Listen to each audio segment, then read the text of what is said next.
What's up, world? This is Matthew Morrow with MorrowInvest.com. I am not very good at this whole vlogging thing just yet, but I'm trying to, maximize my time, and I've got a lot of things rolling. So let me tell you guys about some of the things. I've been asked quite a bit about, people don't really understand what I do, and that's partially by design.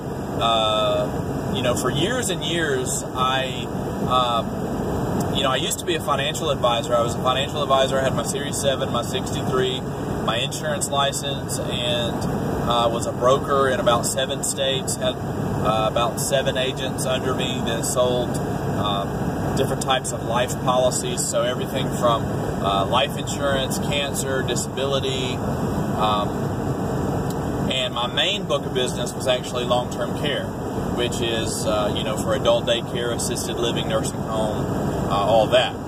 And so I actually got licensed. I was actually in my Series 7 class to get licensed as a registered rep during 9/11. So you can imagine, as a 23-year-old right out of college trying to sell retirement products to people, it was very, very difficult. And I actually always made more money with my service job, which was my lawn service. So I had my lawn service with my best friend Brian starting when we were like age 15, 16. It really took off.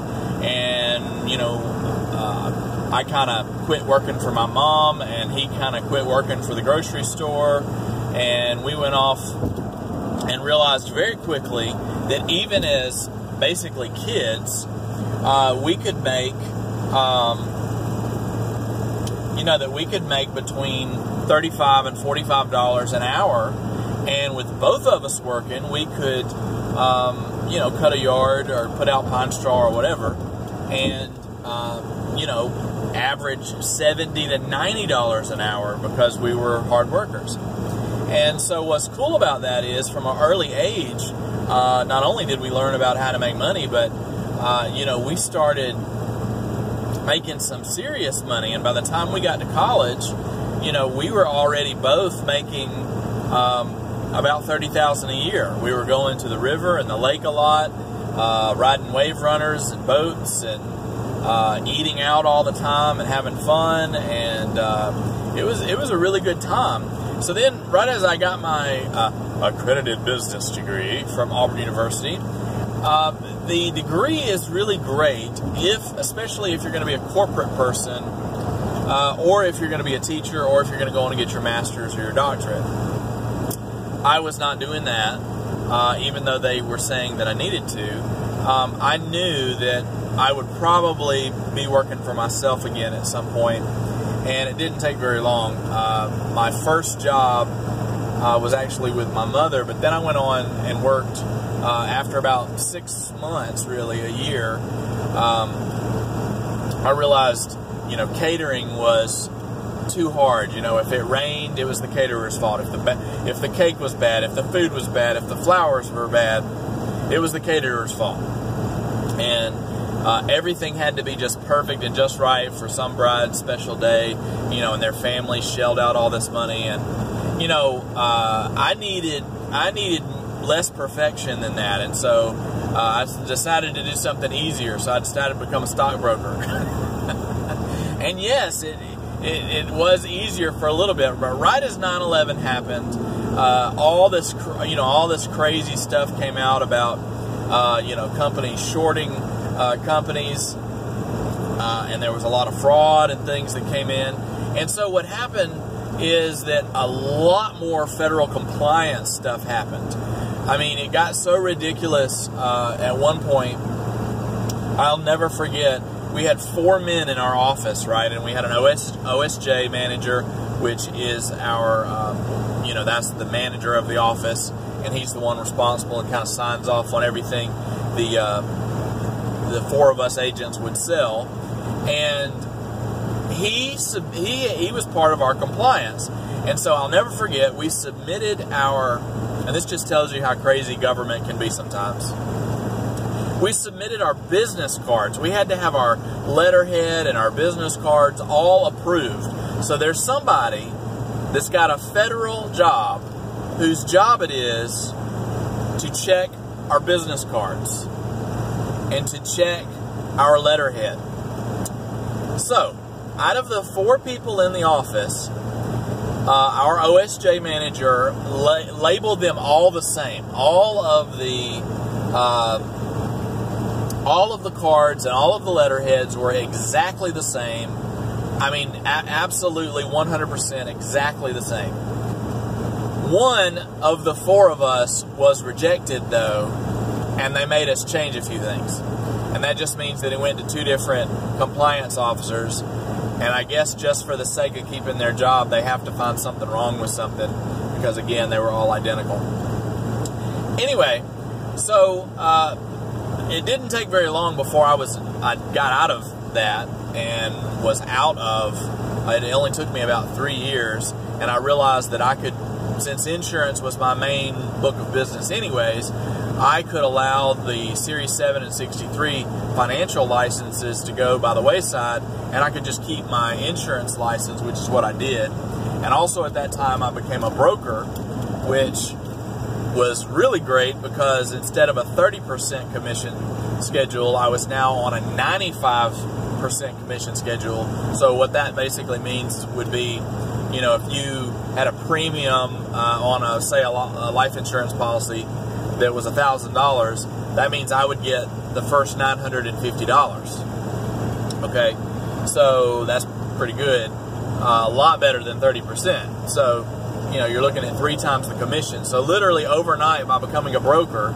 which took all of me signing a sheet of paper, became a broker, and also was licensed in several states, and also kind of headed up a small little task force of men that was charged with doing cold calls on association members that had called in. So basically you would have an somebody would go out, sell an association on a cancer policy or disability policy or whatever, and say, hey, because you're a part of this association, you get this benefit, right? I know a lot of you guys are part of clubs or whatever, and you are associations, and you get some benefit, right, from, I apologize, I'm driving, I probably shouldn't be. If my nephew's watching, don't drive. I'm parking right now. That's what I'm supposed to do. So if you, shoot, I forgot where it was.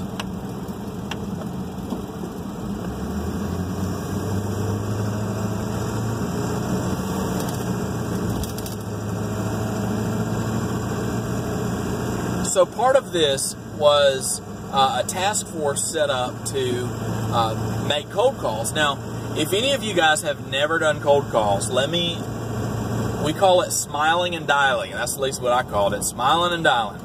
Because you would, it takes, I'm not going to say it takes a special person, it just takes a special skill set in order to make phone call after phone call after phone call after phone call. We're talking, these lists were literally thousands of people long. So, I was young and I had the ability to, use the computer, and we had several other men that had been great salesmen. But times had changed, and they could not keep up with the spreadsheets and, the telephone system and faxing and emailing and all that kind of stuff. And not that I was a better salesman, just I had that skill set and was able to kind of thrive in that arena just because of the sheer volume. If you have to make 100 phone calls, 100 points of contact to make that one sale, I was just far and away faster than they were. And so by default, Again, I always tell people I'm not a great salesman. I just say that I'm a relentless salesman. And I encourage you guys to be relentless salesmen. You know, I have people regularly come to me and they're like, Matthew, I don't know what to do, or I want to make money, or I'm in this rut, or whatever. And I say one of the most basic questions, which is, what do you want to do? And a lot of people do not know. I even have people that have gone through my training, which we talk a lot about our purpose. That's one of the very first things we talk about, is what your purpose is. And it's difficult. I mean, take for instance this diet that I'm on. You know, I have struggled with food my entire life. You know, it is, you know, oh, did you have a good day? Oh, let's go celebrate. Oh, you had this victory? Let's go to Outback. Oh, you had a bad day? Oh, I'm so sorry. Do you want to go eat some dinner? You want to eat some Mexican food? Like, yes. Mexican food is like the answer for anything. Just feed me tacos and tell me I'm pretty, right? So, you know, it's just, life is hard already, okay? So let's get that out of the way. Life's hard already. If you don't have a job, or if you do not like what you're doing, or you do not know what your purpose is, you know, you're going to go from job to job to job to job. And if it's always somebody else's fault that you're fired or let go or whatever, you know, there is a common denominator between all these jobs that starts happening, and that common denominator is you. And I actually had that come to Jesus meeting, which I've talked about before, when I was fired twice in 6 months. One time I was fired, well, both times I was fired for the wrong reasons, but that doesn't matter in this particular context. I'm just saying, though, that it's not easy. And, you know, the first year that I officially didn't have a job, I made about $45,000 that following year. And I officially didn't have a job. And I'll tell you what I did. Everything. Anything. Everything. I did anything and everything. I had people that are, you know, I have a great family, and I have people in my church family that love me and offered me money. And I would always say, and this, of course, is not because I'm good or anything, it's just the way I was raised. And I said, I don't want your money. I mean, I do want your money, but I don't want your money. If you want to give me $100, please let me work for it. Let me earn it. Let me clean out your attic. Let me clean out your garage. Let me cut down a tree. Let me cut your grass. Let me put out pine straw. Can I help you move? Do you need that old junker moved? Is there scrap metal I can get rid of and recycle? Right? And by being proactive, not sitting on the couch, not watching Netflix, not playing video games, not playing Angry Birds on my phone or whatever the latest thing, and certainly not sitting around with a fidget spinner, I said I've got to make some money, because when I got fired, it was the second week after I had purchased my first home. So I had to come up with about $1,200 there, and then I had health insurance and power and water. I had my homeowner's insurance, you know, part of my house payment, property tax, income tax. I had my licenses for my lawn service, my LLC, my cell phone, gas, food, right? So, and I don't come from a rich family, so it wasn't, I mean, I might not miss any meals, as you can tell, but they weren't going to just be able to pay my bills. So I had to get busy, and that's what I did, and thankfully God blessed me in that. And you know, I did the word of the day the other day. I did Colossians 3:23, one of my favorite verses. Work as if you're working for the Lord. I just prayed for God to give me opportunity. And I'll tell you today, you know, I'll share two of my main prayers are, please protect my family and please give me opportunity to serve. Because if you're willing to serve people, coffee, food, healthcare, plumbing, roofing, whatever the service is, you will always have work. Always. There's always something to do if you're willing to do it. Now, I have a lot of people, and I've talked in a lot of videos about this, that say, I'm willing to do anything, Matthew, anything. You know, every time you can go right now on Monster Inc. or Montgomery Area Help Wanted or any of the jobs list, Craigslist, and there are ad after ad after ad posting jobs. So, besides just finding stuff yourself to do, I don't know, there's stuff to do, okay? So, this brings me, let's fast forward to today. People don't exactly understand what I do. So, what my passion is from an early age has been setting up passive income streams. However that looks.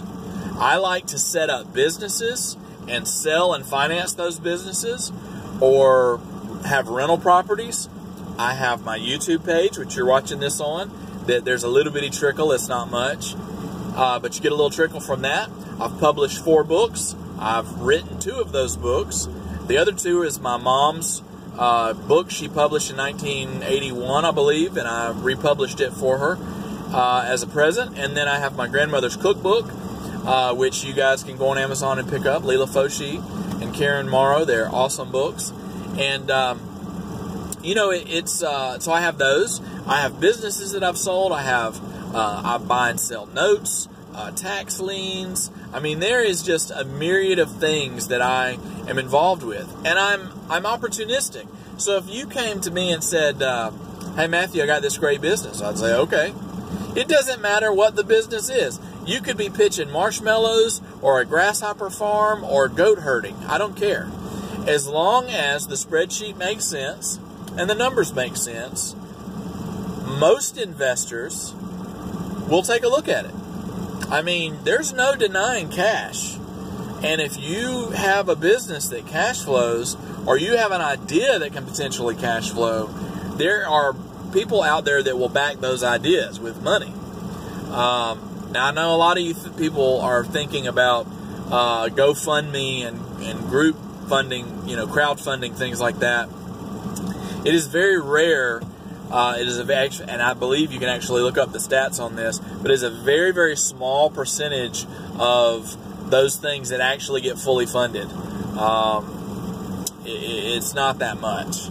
Okay, so most of it, you know, if you want your album produced, if you want your ice cream truck business, if you want, you know what you need to do? Get to work. Do whatever it is you do. Cut off Netflix. Cut off your cable. Quit eating out so much. Don't go see the latest movie. Don't go see a movie for a year. Eat a can of Spam. Eat some peanut butter. Right? Rice goes a long way. Buy some seeds and grow some tomatoes. I know it sounds like I'm being ridiculous. But I have another book coming up that I'm going to publish. I hope to publish at the end of this year. It's a book on tips on saving money, things that I've done to save money, and that is what investors do. It's called ANOI maximization, maximizing your net operating income. That is a core value of value investing. Is learning how to take a business and then trim the fat off. What can we do without to have less cost but be just as productive, if not more productive? So, I regularly talk with people about investments. Now, I am not a broker anymore, so I do not broker securities, but we talk about going into business together. And that's really cool. When you can talk to people and say, hey, I have these ideas, or I have this amount of money, and I am interested in partnering with you. And you can do a partnership or an LLC or a corporation. There's lots of different ways to divvy that up. And you can start a business. And for some reason in our current corporate, the corporate climate in America right now seems to be like anti-business. But corporations pay the overwhelming majority of taxes. So anybody that benefits from taxes, which all of us do, a corporation is a main reason for that, okay? So that's one. Two, back in the old day, one of the most honorable things you could do was to own a business and to help someone else start a business. One of the most honorable in the Jewish faith, in Judaism, helping someone start a business and giving them money to start a business is one of the most prolific things they can do. That's why the Jewish people are so successful. Go look up the Forbes 500 top 500 list, and even though Jewish heritage only makes up about 5% of the U.S. population, they make up like half of the Forbes 500 list. So you can go buy a book like Thou Shalt Prosper by David Lapin. And he talks a lot about that. Like, what do Jews do that make them successful? And you can copy them. You can do the same things. And part of that is that having a positive attitude about business, that it is a good gift of God to work with your hands and to be busy and to create things and to create other jobs and opportunity. And by doing that, it spreads the wealth all around. Right? So, anyway, I've gone long. I know some of you might, if any of you have made it this far, I'm amazed. The average time length on my YouTube videos is about 3.5 minutes. So this is 21 minutes. So this is 7 times longer than any of you watch. But I can't talk for 2 minutes. So I hope you guys are blessed. I hope you have an awesome day. I'm going to continue doing these vlogs. Let me know which format you like. If you like this just straight talk that I do like this, or if you like a more formal topic, the 100 videos I've done in the past, over half of those are topic specific. So do you like that format, or do you like this open format, this kind of viral format? Let me know. Hope you guys are blessed. Have an awesome day. Get busy.